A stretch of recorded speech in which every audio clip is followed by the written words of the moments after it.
Okay. A good Tavach, a freilich Havach, that just entered the joyous month of Adar, and I wanted to share with you a very scary story, very powerful story, and it's a true story. It's a story that was written in the previous Rebbe's memoirs, and it's one of the most fascinating stories out there, period.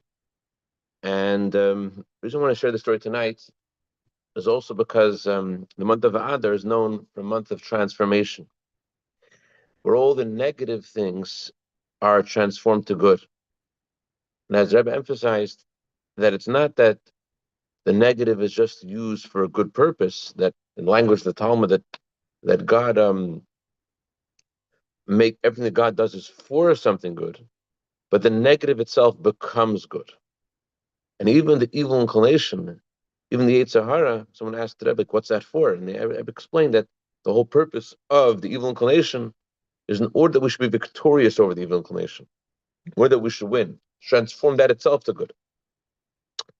And so this story is um, about shindals, about demons. In general, the Talmud says that madli kapalik abdinani made. I mean, someone is not concerned about demons, doesn't need to be concerned about them. It's not something we need to be concerned about, but actually, the reason you don't need to be concerned about demons is because of this story. As Abba once mentioned in the discourse, that it was because of this story, there was a change in the way that demons, shandalids, interacted with people. So no further ado, let's begin. I already see someone getting scared. Okay, don't worry. We'll try to share it in a joyous way, especially in the month of Adar. It'll get transformed to good. So in the 1600s, many Jews left Spain and moved because of the Inquisition. They moved to a city called Posen in Poland, and they were wealthy people, and they lived in a street in Posen which eventually became called Portugal Street, because of these Jews who had come there to find respite from the Inquisition. And among those Jews, there was a man named Rabbi Vigratuvia and his wife Sarah Gittel. The whole street was full of very wealthy homes, and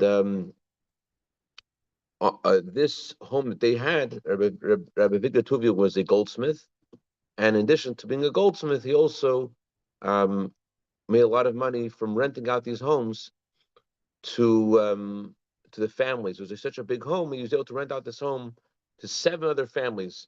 He and his wife lived on the bottom floor, and the other people who rented from him, he had seven families renting from him. They lived on the upper floors. One of the people that rented from him was the Alter Rebbe's great grandfather, whose name was Reb Baruch Batlan.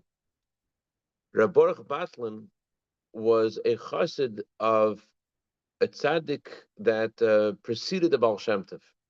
Baal Shem Tov, we know, is called the Baal Shem Tov. But before the Baal Shem Tov, there were two other tzaddikim. There was Rabbi Yoel Baal Shem and Rabbi Adam Baal Shem. And Rabbi Yoel Baal Shem lived in a city called Zamosh. I'm probably getting in trouble with my grandfather, Al Shem, for my mispronunciation of Zamosh, something like that. And Rabbi Yoel Baal Shem lived in Zamosh, and Rabbi Baruch um, lives over there in Posen in the home of Rabbi Gatuvia. And people suddenly, for whatever reason, not suddenly, but gradually, left the home. Rabbi Tuvia and his wife Sargitl never merited to have children, and so when they passed away, the people started slowly left the home. And Rabbi Baruch also, he and his wife had built another home somewhere else. They also left the home, so the home was completely deserted. It was totally empty. And after the home was empty, um, there suddenly became um, changes in the home. Strange, eerie changes.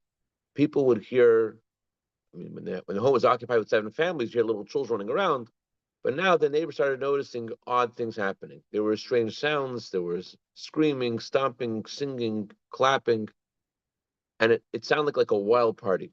But there was no one there, that the house was locked. And people were wondering, is this ghosts, is this spirits, what is going on? But no one wanted to go near that house, especially at nighttime.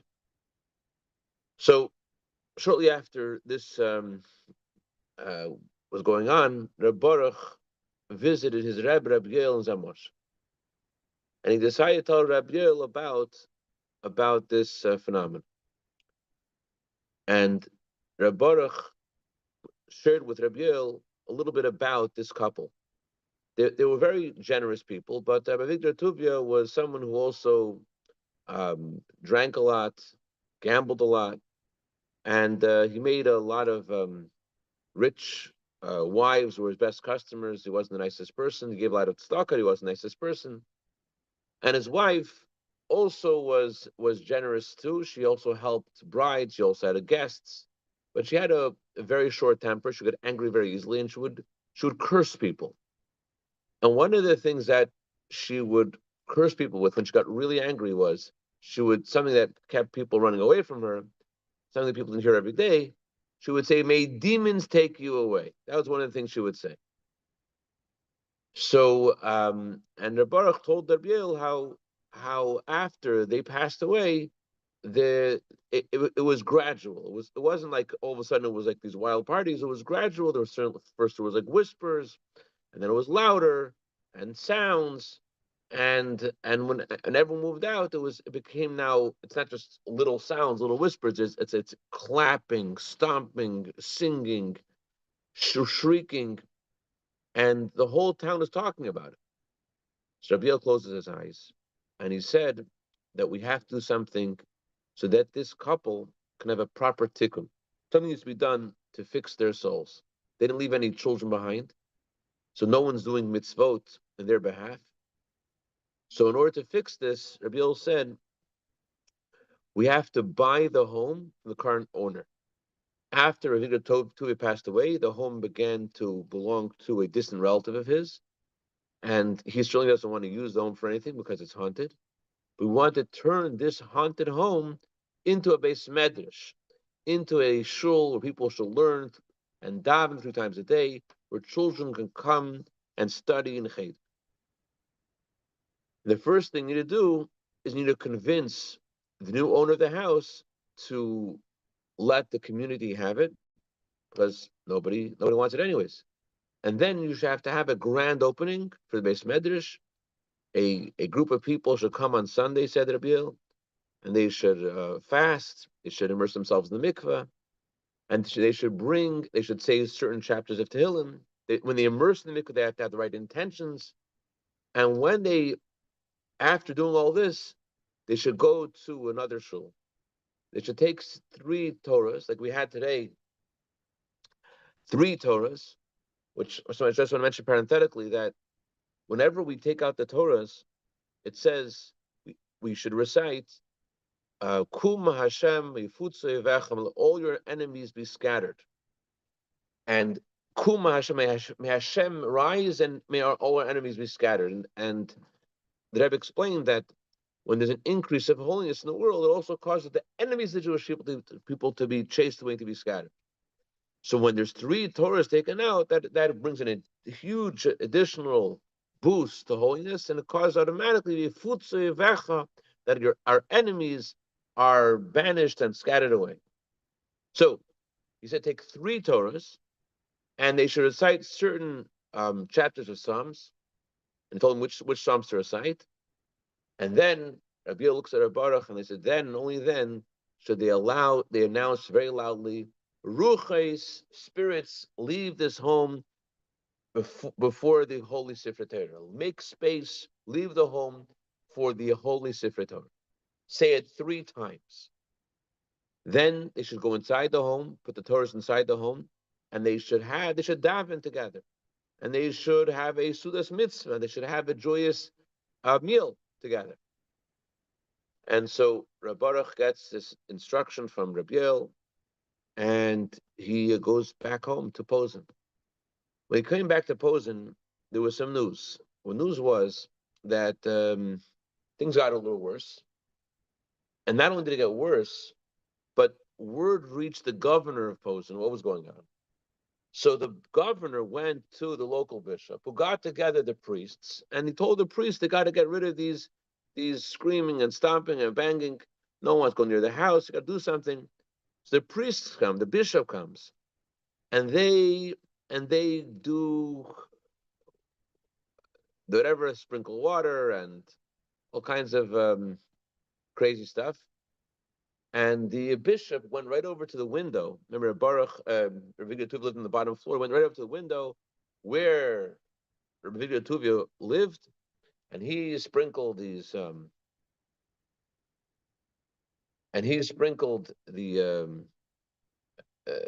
the water, and they threw powder.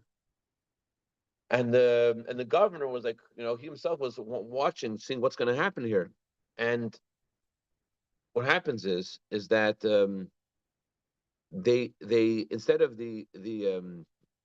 uh, the spirits going away, the spirits and the sounds intensify. The priests are walking around the house. They're chanting. They're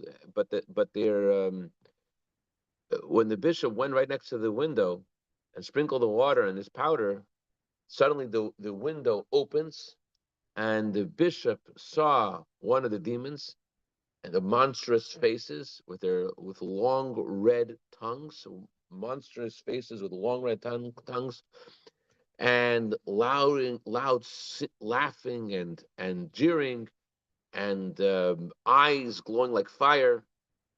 And the priests run away. The priests run away, but the bishop couldn't run because he's just in a trance with fright. And the governor sees all this, and the governor's like, "We are really in big trouble." The priest ran to the other side of town, but the bishop was like frozen in space. Anyways, so after the failed attempt of the bishop and the priests to rid the house of spirits, it was clear that the instruction of Rabbi Yel had to be fulfilled. So Rabbi Baruch um, got together a group of men, went to mikveh. Um, some of the men were heads of the community of Posen, and he told them the special holy instructions of Rabbi Yel. And so they went, they found a relative.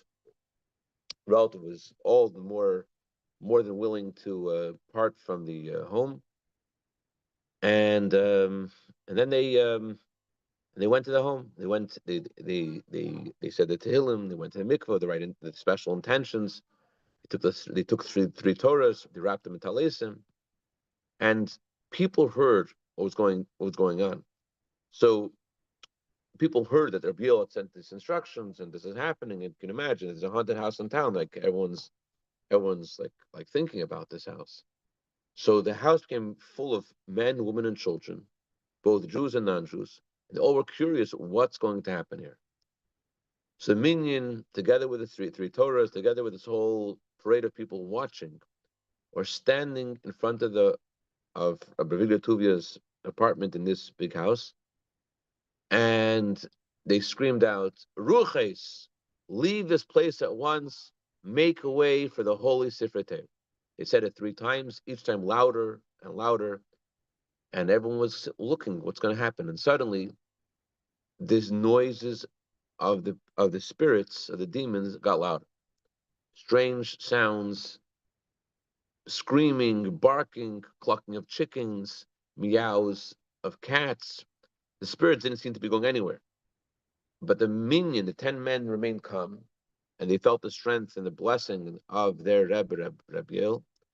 And so they went in, and they kicked open the door. They stepped inside, holding the Sefer Torah.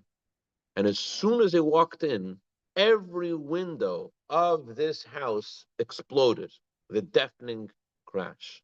Shards of glass fell across the floor, and there was a deep silence. But they actually saw these spirits, these demons, receding, running away. They were frightened. They're running over each other, trying to escape from the Sefer Torah. Um, instead of attacking them, they were scared. They were running away. They were scared of the Sefer Torah. So they followed the instructions of Rabbi, and they realized that these demons cannot handle the holiness of the Torah, and they literally had to leave because of it. So although the demons left, but they left also a terrible smell and a thick, dark smoke. And it and so they continued to learn Torah there, and the more they learned Torah there, the Torah purified the air. With each word of Torah, the smoke cleared a little bit more, and the smell began going away. It was like clear that the darkness was being pushed away by the light, and it was peaceful success. But there was a bit of a question. You have to remember that in this time of Jewish history, there was a lot of suspicion about anything new because of Yimach Shammai Shabsai Tzvi and his claim to be Mashiach, and then he converted to Islam. So, so people were very suspicious of anything new, and so they were suspicious that Abiel wasn't. It was doing some kind of other non-holy witchcraft or something, God forbid. So there were people in the town, detractors of the ways of Hasidus and Kabbalah, and they said that this wasn't really a miracle. Just there was no demons there in the first place, which was pretty ludicrous because it was going on for a long time already. And but there was one very outspoken man named Shlomo Moshe. Shlomo Moshe, he kept on going on and on saying that HaKadosh Baruch Hu, Hashem protected us. This instruction from the rabbi. Well, anybody wouldn't realize. Obviously, if you say words of Torah, of course demons will go away. Like, what do we need him for? Like, it's ridiculous. He was a wealthy man, and he was a Torah scholar, and he actually he actually lived in that home for a while, but he left because of the strange sounds he heard at night too. But he said, no, it's Hashem's will. Now it's a base medrash. Anyone could figure that out. And once it's a base medrash, I would have chased away the tumah, chased away the impurity. It's simple, straightforward, and I could have told you the same thing. And so there was a bit of a discord in this town who was right. And some were faithful to Reb Yale, and they said it's his credit, and others said that maybe Shem Moshe has a point. So this Rosh Moshe, he himself had some merchandise that he kept in the basement of this house, and 6 weeks after the demons stopped making noise, the sounds returned. And the sounds returned specifically from the basement. And so one evening, while everyone was deep in learning inside the shul, they heard the sounds. And so they didn't know what to do. Like Rabbi said, they should learn Torah, I'll go away, and it's not going. They heard the sounds again coming from the basement. So the head of the community, the president community, looked over the contract, and he discovered that the seller wasn't included. The seller wasn't included in the sale. So he went back to the old owner with the document in his hand, and he says, we need to have ownership of the seller too. And he gets ownership of the seller. But when night fell, the noises continued. And people were wondering why isn't it going away? And so Rav Shlomo Moshe, you see, he kept on saying, you see, the plan didn't even work. It's a miracle, he doesn't even know what he's doing. So what's causing this? He says it's the old floorboards. That's Rabbi Shlomo Moshe. It's old floorboards. It's not really anything. There's nothing in the first place. There's nothing to worry about. It's just old floorboards. Anyways, Rabbi Shlomo Moshe, he went one night. He sent his son because he was so confident that there was no issue at all in the basement. His business was in animal skins and leathers. And so he was doing business with somebody, and he had some of these animal hides stored in the basement of this home. And again, he had to, because of his pride, he was like, there's no problem with this place at all. And he sent to some Menashe to go get some merchandise. Without thinking twice, yeah, no problem. Menashe, go in the house, go to the cellar, and get some merchandise. So Menashe goes there with this acquaintance of Shlomo Mesha.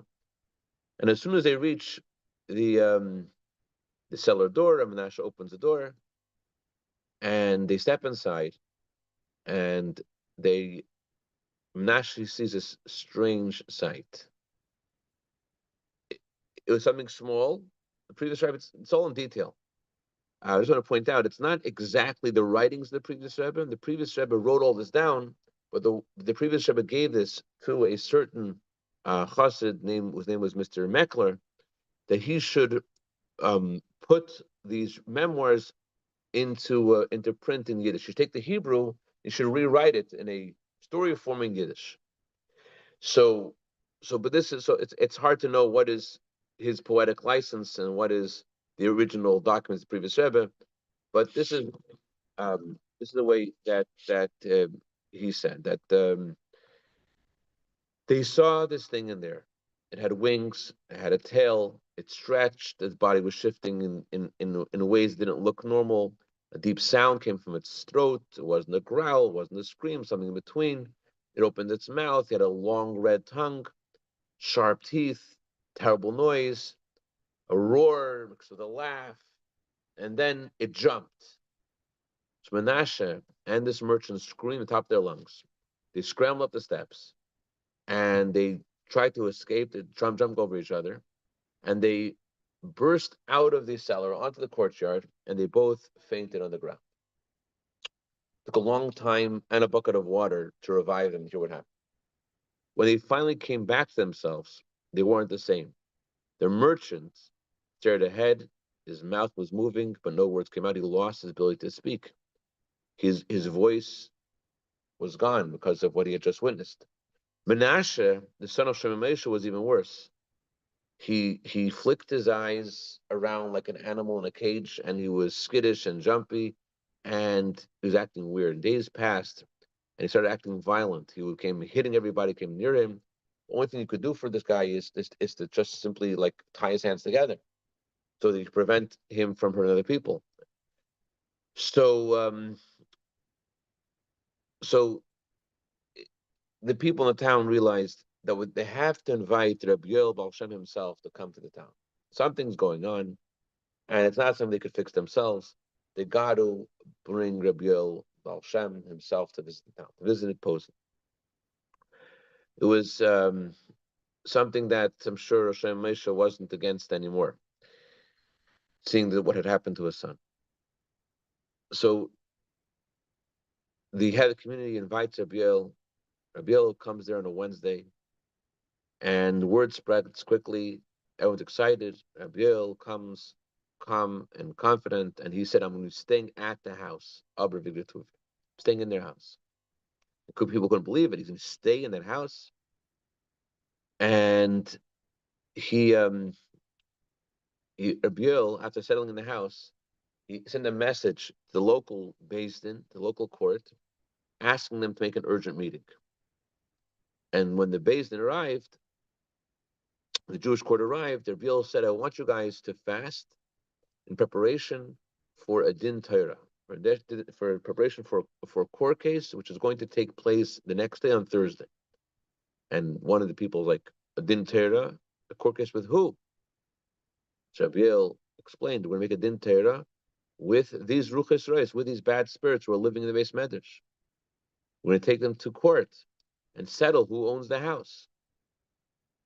So of course they fasted and they prepared for the din Torah with the spirits. So the Beis Din arrives, and of course they're not so calm. What if they'll have the same kind of reaction as Menashe? But they believe in the tzaddik, and Rabbi Yel stood up and called out in a loud, clear voice, as if someone's making kiddush, like, Yo, Mashishi. He calls out, Ruches Rois, evil spirits, I call you to Din Torah. I summon you here on the condition you will not harm anybody, that you won't make it hard to breathe with your evil smoke, and you are summoned to Din Torah because you've entered a place where humans live. And according to the laws of creation that Hashem established, you're only allowed to go to abandoned places. You have no right to be here. This house belongs to the community. It's not empty and it's not yours. So, although these ruches were invisible, but their presence filled the room, and they started hearing terrible sounds from every corner of the room. The same sounds they heard from the floorboards, they now heard from every corner of the room. People of Bezdin, of course, were frozen, sweating, and but it was clear that these spirits were furious that they were being summoned to the Torah. And Rabbi Yoel was calm and unshaken. He turned to the Bezdin and he says, with the power of the Torah, you have to order the Ruches Rois to speak clearly in a language that we can understand so that all of us can hear. So the member of the Bezdin stands up, takes a deep breath, and he says, we, the Bezdin, the city of Posen, we decree that the Ruches Rois, the evil spirits, should speak clearly so you can understand what they're saying. So immediately a voice pierced the room, and it said, we are here under direct orders from the king of the demons, Ashmedai himself. Ashmedai, as the Talmud says, the name of the king of the demons, and they said that um, we are here because of his command. He commanded us to be here. Um, hold on a second. Yeah, that was a response to the demons. You're asking us why we're here. Who gave us right to be here? We are here because he has commanded us to be here. Rabbi Yel didn't back down at all. He says, orders, no orders. Even if the king of demons tells you to be here, you're not allowed to be here. Your place is in the desert. Your place are in abandoned ruins, not in the home of living, breathing Jews. You're not allowed to do trespassing. So the demons responded, we are here because we are the true inheritors, the heirs of the house. We were born from the thoughts and curses and sins of the man and woman who lived there. Avinu Tuvia and Sarah Gittel, they had no children. We're their children. Their sins gave us life, and we have every right to be here in our father's house. So the Bezdin is like shook up, like, what do we say now? And so Rabbi Yel responded, no. Just like angels are created by people's good thoughts and good words and good actions, and the angels do not own the people, um, they're not their inheritors. The angels are not the inheritors of the ones who created those good angels. So too, you're not children. You know, claim to this house. You can inherit what belongs to them and their family. And the Ruches screamed back, we're not going to leave. We were driven from the main room because of the light of the Torah, the great light of the Torah that made us leave the room, but we're not going to leave the cellar. It's our home. The king of the demons, Ashmedai, has spoken it. And with that, the room suddenly became alive with darkness. One of these spirits began to stomp its unseen feet, and its voice rising, crying in the air. They started hearing screeches and roars and hissing and slithering noises.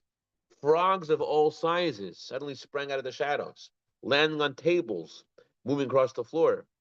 The members of Bezdin held on to each other, completely in fright. Then they saw thick, slimy black worms oozing down the walls, dozens of them with eerie, glowing eyes, cockroaches in unnatural colors scattered across the floor in a dance, and a swarm of bees filled the air and their hum shaking the walls. And, people are like, we better get out of here, right? But in the center of this all, Rabbi Yel stood calm and he said, stand strong, Hashem is with us. So the men found strength in his words and they stood there. And Rabbi Yel was completely unmoved by this.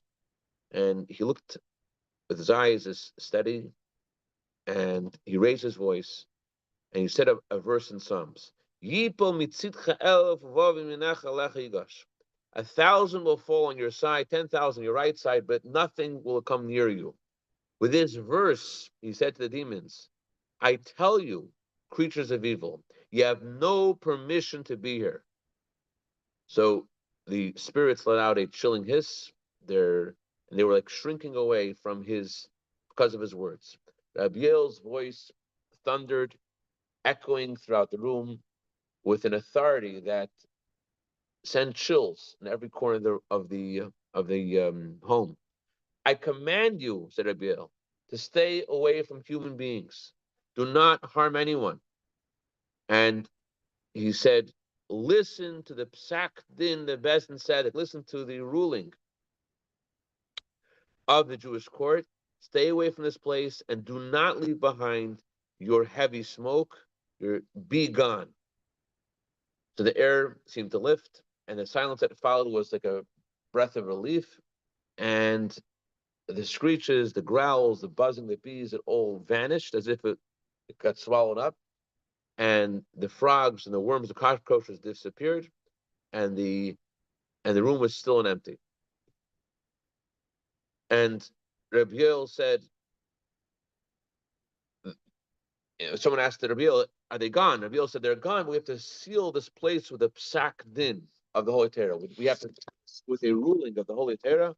And so the Bezdin was now encouraged, and they announced, the Bezdin opposing announces that the Ruches Rois, that the evil spirits have no chelek, have no portion, no inherit, no ownership of the home of Victor Tuvi and Sarah Gittel. They have no claim in this house. This is our psak, this is our ruling. As soon as they made that announcement, a loud cry came out of the walls, as if like a final protest from the Ruches Rois when they realized they couldn't come back. And Rabbi Yoel again announced, he raised up his hand and said, leave. You've heard, leave this house immediately and do not harm anyone when you leave. And then the men stood together and to recite it together the portion of the Torah which discusses the incense, the ketores. They then daven mincha, and the atmosphere in the room was transformed as each word drove the negativity more farther and farther away. They never again heard from these Ruches Reis again. So as soon as the news of Rabbi Yoel's victory over the Ruches Reis, that these evil spirits became known, so people came to him to ask for blessings. And Rabbi Yoel gave one person a blessing to see, and then the merchant came by, the one who was unable to speak, and Rabbi Yoel blessed him. Your voice returned strong. I mean, your fear leave you. And soonly right away he whispered back, "Thank you, Rebbe." Rabbi Shimon Moshe brought his son Menashe. His Rebbe, my son, lost his voice. He lost his mind after seeing these evil spirits. Please forgive my doubting. So Rabbi Yoel said to Menashe, Menashe, may you be blessed. May Hashem bring peace back into your mind and in your heart.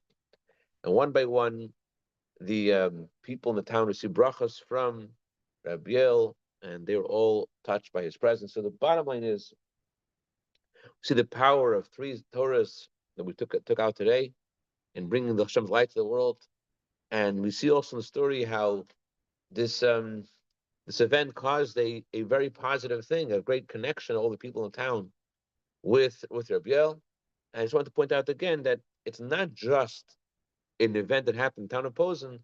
The Rebbe mentioned this story in the connection with the idea of Ruches Rois, of evil spirits having any connection to this world, and they were banished from the place of people. So there are no Ruches Rois, there are nothing to be afraid of. I guess I gave you some things to think about in your nightmares, God forbid.